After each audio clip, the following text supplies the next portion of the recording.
नमस्कार मित्रांनो, स्वागत आहे तुमचं पुन्हा एका नवीन अशा रोमॅन्टिक लव्ह स्टोरीमध्ये. तर मग चला सुरुवात करूयात आजच्या या भागाला. शिवाचा हात उठण्यासाठी थरथरत होता आणि तिने त्याचा हात हातात घेऊन तिच्या गालावरती लावला. शिवा पुन्हा म्हणाला आणि तिला पाहतच राहिला. हा बापू, मी शुभांगी म्हणाली. पण त्यानंतर शिवा तिला फक्त एकसारखं पाहत होता. मशीनमधून बी पी असा आवाज येत होता. हार्टबीटचे लाईन एकदम सरळ झाले. डॉक्टर काय ते समजून गेले. त्यांनी भवानी देवीकडे पाहून निराशेनंच मान नाही मध्ये डोलावली.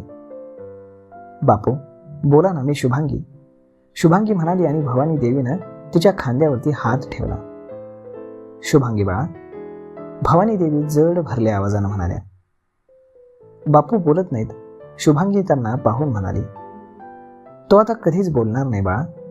शिवा आपल्याला सोडून गेलाय, भवानी देवी जड अंतःकरणानं म्हणाल्या आणि ती ओक्साबोक्शी रडू लागली. शुभांगी काय झालं? सिया तिच्या आवाजानं दचकून उठली आणि तिला उठवू लागली. सियाच्या आवाजानं शुभांगी झोपेतून जागी झाली. ती अनोळखी नजरेनं सियाकडे पाहत होती. तिनं आजूबाजूला पाहिलं तर ती हॉस्पिटलमध्ये नव्हती, हवेलीत होती. शुभांगीच्या डोळ्यातनं पुन्हा पाणी आलं. काय झालं शुभांगी, स्वप्न पडलं का? सिया पुन्हा तिला प्रेमानं म्हणाली. शुभांगीनं सियाला मिठी मारली. शांत हो, हे घे पाणी. सियाने तिला टेबलवरील पाण्याचा ग्लास दिला. शुभांगीनं त्यातून थोडंसं पाणी पिलं आणि ती थोडी नॉर्मल झाली. तू ठीक आहेस ना? सिया बोलली. हो, आता बरं वाटतंय, शुभांगी म्हणाली. खूप वाईट स्वप्न होतं का? त्यावर शुभांगीच्या डोळ्यातनं पुन्हा पाणी आलं. इट्स ओके, तू आराम कर, सिया तिची हालत पाहून म्हणाली. शुभांगी पुन्हा काऊचवरती आडवी झाली आणि तिने डोळे मिटले. शिवाच्या जाण्यानं शुभांगी एकटी पडली होती. शिवाचे अंत्यसंस्कार करून भवानी देवी शुभांगी सोबत तिच्या घरीच थांबल्या. शुभांगीला अशा परिस्थितीमध्ये एकटं सोडणं त्यांना पटत नव्हतं. सकाळ होताच त्यांनी शुभांगीच्या होणाऱ्या नवऱ्याला आणि त्याच्या घरच्यांना बोलावून घेतलं. भवानी देवीनं पुन्हा तिचं लग्न लावून देईन असं त्यांना सांगितलं. परंतु तिच्या होणाऱ्या सासू सासऱ्यांनी मात्र या लग्नाला नकार दिला. त्यांचं असं म्हणणं होतं की शुभ कार्यामध्ये विघ्न आलंय, तिच्या वडिलांचा जीव गेलाय. अशा दळभद्री मुलीला ते कधीच त्यांच्या घरची सून करून घेणार नाहीत. हे ऐकून भवानी देवीला फार वाईट वाटलं. शिवा गेला यामध्ये शुभांगीची काही चूक नव्हती. खरं तर भवानी देवीमुळेच शिवा गेला होता. शुभांगी अनाथ झाली होती आणि त्यांनी तिच्या सासू सासऱ्यांची खूप विनवणी केली, परंतु ते काही ऐकायला तयार नव्हते. भवानी देवी विचारात पडल्या. अशा वेळी शुभांगी सोबत कोण लग्न करेल? तिचं काय होईल? तिला असं एकटीला त्या सोडून जाऊ शकत नव्हत्या आणि त्याच वेळी आरंभच्या विचार त्यांच्या डोक्यात आला. याशिवाय त्यांच्याकडे देखील दुसरा कुठलाच पर्याय नव्हता.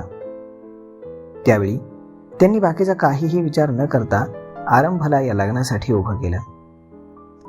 सकाळ होताच भवानी देवीने तुलसीला बोलावून घेतलं. तुम्ही बोलावलंत मासा? तुलसी म्हणाली. शुभांगी आणि आरंभच्या लग्नानंतरच्या विधी करायच्यात, त्याची तयारी करा, भवानी देवी म्हणाली. पण मासा, आरंभ यासाठी कधीच तयार होणार नाहीत, तुलसी म्हणाली. आम्हाला माहीत आहे, पण विधी तर करावे लागतील, भवानी देवी उसासा टाकत म्हणाल्या. ठीक आहे मासा, मी करते तयारी, असं म्हणून तुलसी तिथून निघून गेली. इकडे सिया उठून तयार होऊन खाली आली. शुभांगीला रात्रभर नीट झोप नसल्यानं ती अजूनही झोपूनच होती. पण एका छोट्या मुलाच्या आवाजाने तिची झोप चळवळली. मॉम. शौर्य डोळे चोळत बेडवरती उठून बसला. शुभांगीने त्याच्याकडे पाहिलं आणि मग तीही उठली. मॉम. शौर्य डोळे किलकिले करून शुभांगीकडे पाहत होता. शुभांगीने त्याला पाहून एक गोड स्माईल केलं. तो अनोळखी नजरेनं तिच्याकडे पाहत होता. गोरी शुभांगी त्याला खूप आवडली. तू कोण आहेस? एक मिनिट, तू परी आहेस का? शौर्य तिला पाहून म्हणाला. शुभांगीनं नाही मध्ये मान डोलावली आणि त्याच्या जवळ आली. मी शुभांगी आहे, शुभांगी त्याला म्हणाली. आणि आजपासून ही तुझी काकीसा आहे, सिया रूममध्ये येत म्हणाली. काकीसा? शौर्य प्रश्नार्थक मुद्रेनं सियाकडे पाहत म्हणाला आणि मग शुभांगीकडे त्यानं पाहिलं. तुझे आरंभ काकासा आहेत ना, त्यांचीही बिंदनी, सिया हसत म्हणाली. काकूसानं परीसोबत लग्न केलं का? शौर्य बोलला. मी परी नाही बाळा, शुभांगी हसत म्हणाली. मॉम, परी अशीच असते ना, शौर्य बोलला. हो, परी अशीच असते आणि ही परी आता तुझी काकीस आहे. त्रास नाही द्यायचा तिला, सिया म्हणाली. अजिबात नाही, शौर्य देखील खुश होत म्हणाला आणि त्यानं शुभांगीच्या गालावर किस केलं. ओह थँक्यू, असं म्हणून शुभांगीनं त्याच्याही गालावर किस केलं. बरं, झाली तुमची मैत्री, चला आता तयार व्हा, खाली पूजा आहे, सिया म्हणाली. कसली पूजा? शुभांगी बोलली. दादीसानं तुझ्या आणि आरंभ भाईसांच्या लग्नानंतर होणाऱ्या सगळ्या विधी करायला सांगितल्यात, सिया म्हणाली आणि ते ऐकून शुभांगीचा चेहराच पडला. मॉम, मी काकासाकडे जातो, शौर्य बेडवरनं खाली उतरत म्हणाला. कशाला? त्यांना थँक्यू म्हणायचंय, असं म्हणून शौर्य रूमच्या बाहेर पळून गेला. शुभांगी, हे तुझ्यासाठी, तयार होऊन खाली ये, असं म्हणून सिया खाली निघून गेली. शुभांगीने त्या कपड्यांना पाहिलं. विवाहित स्त्रीचा सगळा साज शृंगार त्यामध्ये होता. ते पाहून तिला आरंभचं रात्रीचं बोलणं आठवलं.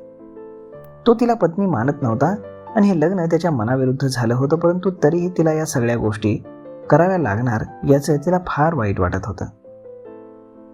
काकासा, काकासा, शौर्य पळतच आरंभाच्या बेडरूमच्या दरवाज्यावरती आला. त्याच्या आवाजानं आरंभ जागा झाला. त्यानं डोळे उघडले तर शौर्य दारावरती थाप मारत होता. आरंभ बेडवरनं उठून बसला आणि एक आळस दिला. त्याची सगळी रूम अस्ताव्यस्त पडली होती.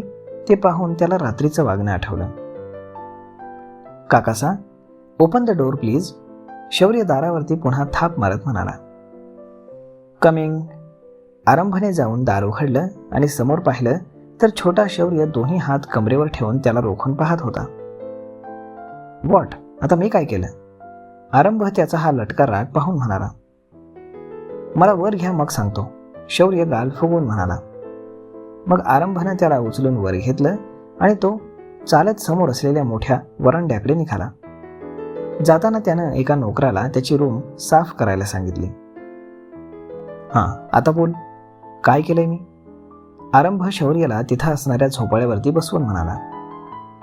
तुम्ही परी आणलीत आणि मला सांगितलं पण नाहीत, शौर्य बोलला. परी? आरंभ न समजून म्हणाला.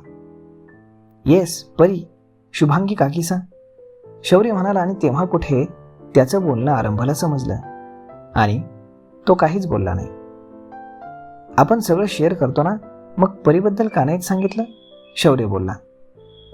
तुम्ही आपल्या फ्रेंडशिपचा रूल तोडला, याची तुम्हाला शिक्षा मिळणार, शौर्य म्हणाला. कसली शिक्षा? आरंभ कपाळावरती आठ्या आणून म्हणाला. उद्या माझा बर्थडे आहे, तर मला मॅजिक कार आणि प्ले स्टेशन पाहिजे, शौर्य बोलला. अजिबात नाही, पाठीमागून सियाचा आवाज आला. वाय, शौर्य बोलला. कारण तू अजिबात अभ्यास करत नाहीस. सगळ्या पेपरमध्ये मोठमोठाले अंडे मिळतात, सिया त्याला रोखून पाहत म्हणाली. मीच देते मोठमोठे अंडे, मी कुठे मागतो, शौर्य गाल फुगवून म्हणाला आणि त्यावर आरंभ खळखळून हसू लागला. बघितलं भाईसा, किती आगाऊ ह्या. तुम्ही अजिबात याचे लाड करू नका आणि तू चल, तयार हो, पूजा सुरू होणार आहे, सिया म्हणाली. कसली पूजा भाभीसा? आरंभ म्हणाला. बडी दादीसाला पूजेसाठी काही कारण थोडीच लागतं, रोज पूजा हवन चालूच असतं, शौर्य बोलला. बदमाश, सियानं शौर्यवरती डोळे मोठे केले आणि मग शौर्य पळून गेला. दादीसाने तुमच्या लग्नानंतरच्या विधी करायला सांगितल्यात, तुम्ही तयार होऊन खाली या, असं म्हणून सिया तिथून निघून गेली आणि आरंभनं रागानं मूठ बाजूच्या टेबलवरती आदळली. तर मग मित्रांनो, तुम्हाला काय वाटतं, एवढ्या सहजासहजी आरंभ या लग्नाला मान्य करेल आणि हे विधी तरी तो करवून घेईल का, की त्याला कोणी तयार करेल विधी करण्यासाठी? तर मग मित्रांनो, पाहूयात पुढच्या भागांमध्ये काय घडतंय ते. आय होप तुम्हाला ही लव्ह स्टोरी नक्कीच आवडत असेल. जर आवडत असेल तर आपल्या जवळच्या मित्रमंडळींसोबत देखील हा व्हिडिओ तुम्ही शेअर करायला विसरू नका. धन्यवाद.